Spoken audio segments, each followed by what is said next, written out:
Hi, I'm Dr. Ed Feinberg, Executive Director of the Onward program, which is dedicated to teaching dentists about full coverage restorative dentistry. Today, I'm going to talk about a sensitive subject that's rarely discussed: censorship in the dental profession. This blog can be found in print form on my website, www.theonwardprogram.com. Did you know that six companies own 90% of American media? These companies have colluded to censor and control information dispensed to the American public. Independent media have caught them parroting the same talking points verbatim.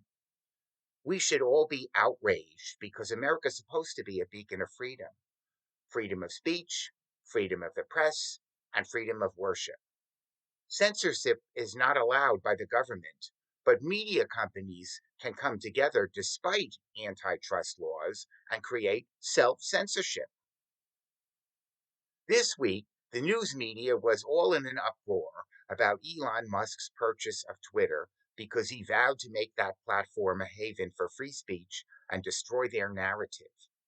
Censorship has reared its ugly head everywhere, not just in the mainstream media.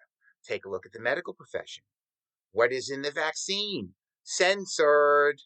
Doesn't ivermectin, a safe antibiotic and antiparasitic that has been around for decades, cure COVID? Censored. That is horse medicine. Do you think that the dental profession is any better? Dentistry does not exist in a vacuum, and the profession is subject to the prevailing winds of society. Debate on controversial issues in dentistry is becoming severely restricted. Because I disagree with official narratives, I feel like my voice is being silenced. Sometimes censorship is overt, but more often than not, it is so subtle that it is almost unnoticeable. On one occasion, I was interviewed by a famous practitioner with a huge following and social media presence. The host asked me if I would create a course for his teaching website.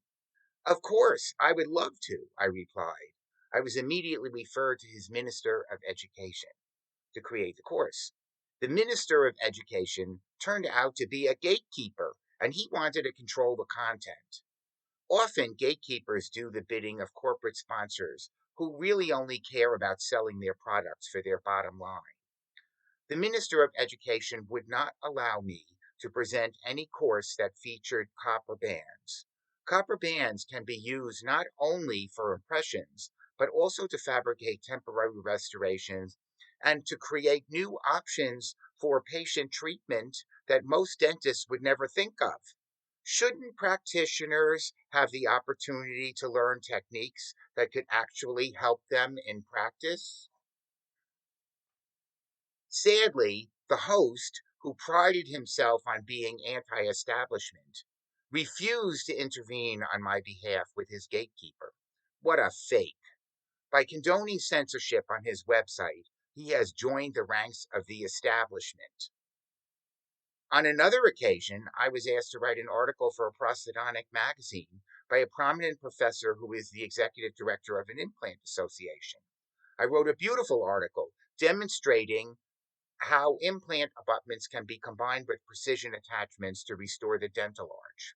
The article featured cases that were in the mouth as long as 20 years with x-rays. I was told that the article would not be printed because nobody's going to do that anyway. Don't readers have a right to know that this kind of case is possible? Censorship is usually not this overt. In fact, censorship is most effective when the censor's hand is invisible, says David Crow. Modern science has developed an effective hierarchy for disseminating acceptable information, and perhaps more importantly, for excluding work that threatens mainstream scientists and governments and industries that fund them. That's from David Crow's How Scientific Censorship Works from a Live magazine in November of 2003. Editors unintentionally become gatekeepers when choosing articles to publish. Peer review systems designed to help editors choose articles are not free of bias. Bias is most likely when accepted paradigms are being challenged. Brian Martin, in his article Suppression of Dissent in Science, says that bias through peer review is difficult to document and difficult to distinguish from normal operation of science. Many years ago, I chaired a project to establish a peer review system for the New York State Dental Journal, and bias was a major concern that we had when we created that project. There's also a subtle form of gatekeeping that takes place on academic stages. It is difficult for new voices to be heard on academic stages. I can testify that it is extremely difficult during the course of my career for me to obtain speaking engagements, in spite of the fact that I personally know many of the educators and meeting planners involved with staging major meetings. Because I have been extensively involved with meeting planning, I understand quite well that meeting planners need successful turnout in order to make their meetings financially sound. It's not surprising that meeting planners are often loath to take a chance on a speaker who is a relative unknown or who might be considered controversial. Meeting planners used to be sticklers that speakers come to the venues without conflicts of interest. But more and more, they want those speakers to come with financial sponsorship. What a contradiction. While it is true that major meetings send scouts to discover new speakers, scouts inadvertently examine speakers for their course contents. They inadequately examine speakers for their course contents. As a former scout for the ADA's Annual Sessions Council, I know that scouts have busy agendas to visit as many speakers as possible. Often, scouts are only in each room for a few minutes, and they focus on superficial details like the number of attendees in the room, on which to base their recommendations. So sadly, after all the scouting is said and done, the rosters of most conferences ultimately feature the same big names on the circuit. Creating rosters in this manner is a subtle form of gatekeeping, which doesn't provide opportunity for new speakers to challenge accepted paradigms. Imagine how frustrating this has been for me. I see so many practitioners having difficulty with crown and bridge work. Even large teaching institutions show timidity when it comes to crown and bridge work. I could help so many of these practitioners if only I had access to them. I do not see many presenters showing finished x rays or x ray follow up of cases over decades like I do. I do not know a single presenter with 70 years of documented evidence to show for their techniques. Shouldn't these facts matter? In 1962, Thomas Kuhn, an American physicist and philosopher of science, noted in his landmark book, The Structure of Scientific Revolutions, that we tend to see the world through prisms of paradigms, which he described as some implicit body of intertwined theoretical and methodological belief that permits selection, evaluation, and criticism.